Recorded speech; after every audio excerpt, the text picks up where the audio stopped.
Manchester United have completed the deal of £62.5 million for Matheus Cunha. It's got the here we go. Manchester United, well, Fabrizio Romano announced it the day of the end of the shitty, disastrous season. However, and actually, in fact, as well, Bryan Mbeumo today, the day after, Ben Jacobs has dropped a nice little bomber. Manchester United have held initial talks with Bryan Mbeumo. Brentford want him, value him at around £50 million. So this video is going to show you how Manchester United could potentially set up with those two new additions and a few other players we're linked quite strongly with, and how we're going to set up tactically and, well, not really tactically, but how the formation, who's going to play where. Bit of insight. It's my first sort of tactical video, so let me know what you think. I'm not going to be, I'm not exactly going to be fucking Pep Guardiola, but do you know what I mean? I'm going to give it a go. So yeah, Matheus Cunha, obviously, listen, straight into it. I'll give you my thoughts and feelings on that signing, as everyone knows that has been watching it. If you're new to the channel, make sure you hit the subscribe button, by the way. Make sure the like button as well. If you're new to the channel, my thoughts on him. I've wanted Matheus Cunha since the start of this last season. I've been sitting there talking at the start of this season, sorry. I've been talking about him for ages, for literally ages. He's perfect, exactly what Man United need. And then when Amorim came in, he was even more what Man United need. A left 10, good finisher, left foot, right foot, inside the box, outside the box, can score with his head. Pause. I don't know about how good he is at set pieces. Creative, good ball carrier, which is something Man United need. And he's Prem proven. 15 goals in the Premier League last season, or the season just gone, shall we just say. For me, top signing for Manchester United. This is actually good business, and this is a good start to what needs to be a monumental summer. Bryan Mbeumo, my thoughts on him. I don't know if we're going to sign him. However, if I'm going to sign him, I'll play him up front. I wouldn't play him in the right 10 personally. But let's get into it. Let's show you like how Manchester United could line up this season. Hold on. Or next season, sorry. Next season with potential summer signings. Let's do this. I'm on this one. Yeah, this one. Right. In goal, we know Onana's leaving. We know Onana is leaving because of he's on the Malaysia tour, but he obviously was left out the squad yesterday. Apparently, Ruben Amorim reports the same. Ruben Amorim told him to find a new club, just like Alejandro Garnacho. I believe Man United, for now, I'm going to go with the safe option and go with this Savage guy that we're linked with. Although I don't know if we're going to sign him. I think we might look for someone better. However, right now we could look at the likes of him. I think he's like 6'5" or 6'6". He's a monster, bro. He's a proper monster. Other goalkeepers were linked to of course, Emi Martinez.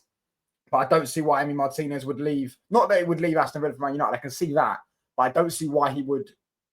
Like, there'll be another suitor for Emi Martinez than Man United. Do you get what I'm going to say? Right centre-back, obviously, arguably our player of the season this season, or certainly our defender of the season, Mazzardini. £12 million bargain. For me, he's not good enough at wing-back. He's not good enough at going forward. He's not bad going forward, but he's just not. He's not going to get you 10, 15 GA a season, which you need from a wing-back. So for me, defensively, he locks that right-hand side down. He should definitely start at right centre-back. De Ligt, for me, easily central centre-back. Listen, this guy, he didn't start off the greatest, but before his injury, the game against Sociedad, the 1-1 game, he was unreal. He started to come into his own, and we all know De Ligt's a top player. Do you know what I'm saying? You don't play for Juventus, Bayern Munich, and Manchester United if you are not an half-decent player. And he's an half-decent defender. I definitely wouldn't look to replace him yet. I definitely wouldn't look to get someone else better than him yet, because depending on our finances, we might not be able to afford that. Do you get what I'm trying to say? Left centre-back, I would go with Lenny Yoro. This guy, for me, is a top-class centre-back. He started off a bit shaky, a bit young, injury as well. Now, next season, hopefully, what he'll be his second season at Man United. I think he'll be 19, turning 20. He'll have that. He's had that time to adapt now. He's had that time to what's the word? Acclimatize. That's the word. Yeah. He is going to be a top centre-back. I have no doubt in my mind. He already is a decent centre-back. I think he should be our starting left centre-back. He's good with both feet, good at bringing the ball up from the back, good defensively, positional-wise, he's very good as well. And he's got good recovery pace. So, yeah, for me, Lenny Yoro, right wing-back. Now, no, let's go left wing-back first. Now, this is the second signing. Yeah, he today has been linked with Manchester City. I might do a video on that because I don't understand that signing. I don't understand why Man City would be looking at him. However, ain't Nori. £40 million. He's played with Matheus Cunha before. Matheus Cunha and him have a good link up. He's a perfect left wing back for Manchester United.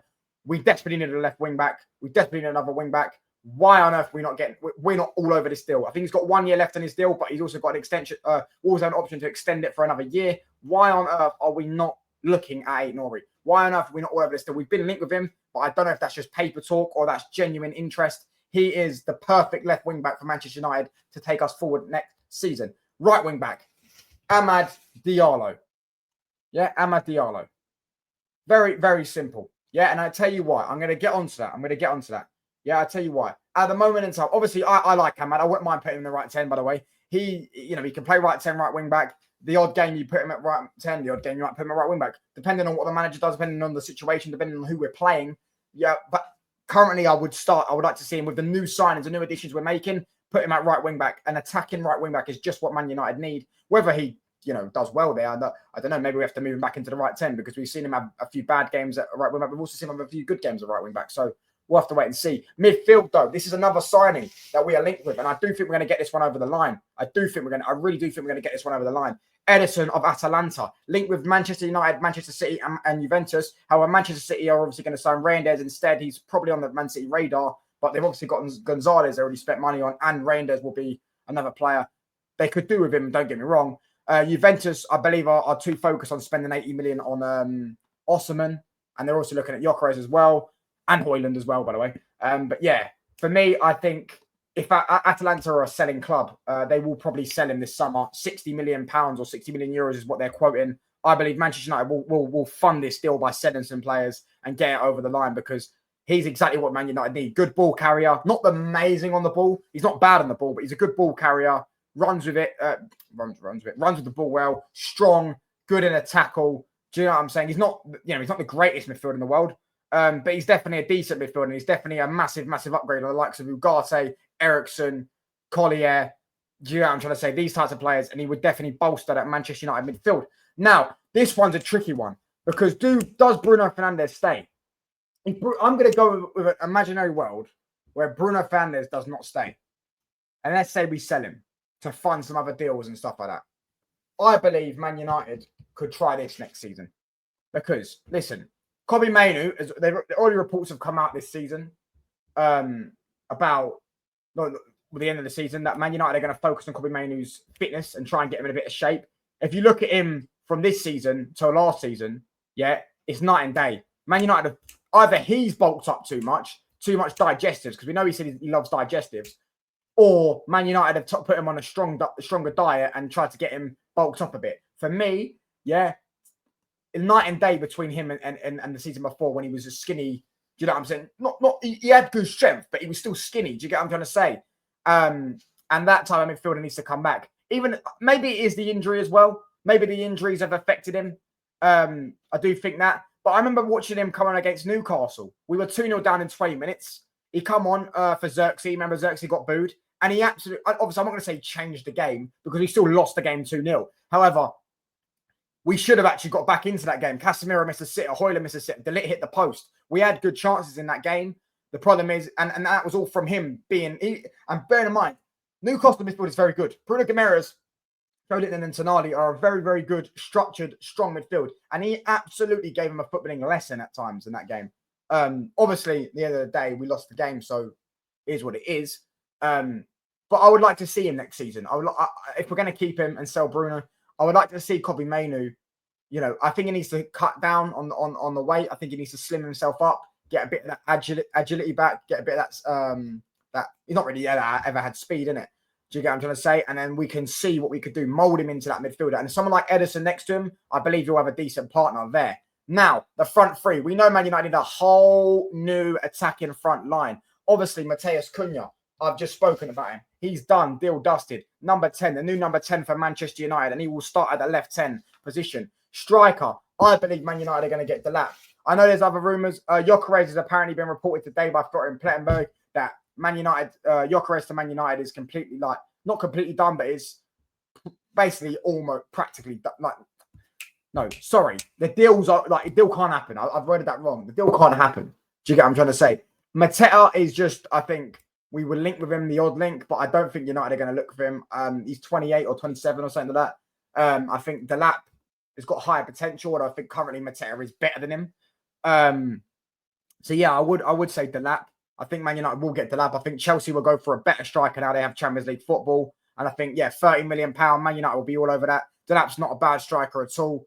I understand in experience, people are scarred by it. He's only played for Ipswich and stuff like that. People are scarred by Højlund. However, for me, Liam Delap is not a bad football player, not a bad striker at all, in my personal opinion. And he would be a massive, massive upgrade. And he could bag 15 goals next season. I'm not saying that's amazing, but 15 league goals is much better than 3 or 4, whatever we got this season. Do you get what I'm trying to say? So, yeah, let me know what you're thinking in the comments. Anyways, if you want Mateta, I have no problem with that. If you want Gyökeres, no problem with that. If you want Osimhen even, I have no problem with that. Now, right 10, yeah? Listen, this is how I think we're going to set up if we get Mbeumo. Because, I don't know, I spelled his name wrong. What? It must be this. Yeah, Mbeumo. Sorry, I spelled his name wrong. Mbeumo. Right. Brian Mbeumo. Listen, me personally, yeah, this is what I would like to see. Obviously, if we sign Mbeumo, the links are getting stronger. We've been in talks with him for ages. I think Newcastle want him. I believe Arsenal had him on their radar, but I think Newcastle are the only proper club that I've seen want him, and he's probably their main target because they desperately need a right winger, and he would very much suit Newcastle. However, he would majority of footballers will still choose Newcastle, Man United over Newcastle, despite what the Geordies may say. Majority of footballers will still choose us over them. Yeah, how my dream would be. Yeah, if we're going to sign Mbeumo, this is what I would want to see. This is what I would want to see personally. Yeah, but this is just a dream, and I can see why people would say this is not going to happen. Do you get what I'm saying? Because personally, yeah, I think Mbeumo can play up front. He plays up front at times for Brentford in a 2 with Visser. Yeah, and I actually think I prefer him up front than a 10 because I believe in the 10 you need to have a bit of creativity about you. And I don't know about Mbeumo's creativity. I know he's got, he's not bad, but he's more of a finisher, more of a, you know what I'm saying? He's got good pace, getting into good positions, sort of a goal scorer. You know what I'm trying to say? Whereas Rayan Cherki, yeah, in a 10 is the elite creative player. And if you think about it, if you get rid of Bruno, you've got to replace those creative numbers. Despite what people may think of Bruno, you have to replace those creative numbers. You have to. Who better to replace Bruno with a guy who got 19 assists this season and he broke the record for the most assists ever in a Europa League campaign? Who better? And bearing in mind, he didn't even get to the semi-finals. So he missed out on 3 games in the Europa League, and he still broke the record for the most assists ever in the Europa League campaign. Do you get what I'm trying to say? Who better? That personally, if we're going to get me Mbeumo, I said this now. If you're going to go and get Man United are going to go get me Mbeumo, right? And not I would say maybe you could get Delap as well if you have the money and you have 2 strikers and you have look, Man United need at least. I've been saying Man United needs 4 attackers. If we got Cherki, Cunha, and Mbeumo and Delap, yeah, Man United are not going to be in overdraft next season. We owe the Premier League goals, as everyone says. We're literally in overdraft. We're a minus goal difference for back-to-back seasons. We're not going to be doing that next season. We're going to have an extra 30 league goals minimum with those 4 players. But I will say Cherki, for me, he replaced Bruno in terms of the creative numbers. I'm not saying we're going to get it done. I can see why the board are looking at other options because I don't think Rayan Cherki will want to come to Manchester United. I personally think, the likes of Bayern now, they haven't got Florian Wirtz, will be looking at him. Obviously, Liverpool had him on the radar, but they've just signed Florian Wirtz. So there's going to be some top clubs that will go in for Rayan Cherki. For me personally, however, if the opportunity does arise, 30 million pounds, something like that, this guy is an absolute world beater. The talent this guy possesses. Man United, it's already been reported, I think by Florian Plettenberg, that Man United are in the race. But yeah, it's more of, I think Rayan Cherki is probably assessing his options rather than wanting to join Man United. But we'll have to wait and see. That's personally what I'll do. But if the lap does come to Man United and we get Mbeumo as well, I mean, I personally would say, I would try Mbeumo in the 10. I would definitely try Mbeumo in the 10. But I would also say put Mbeumo up top and put Ahmad in the right wing back.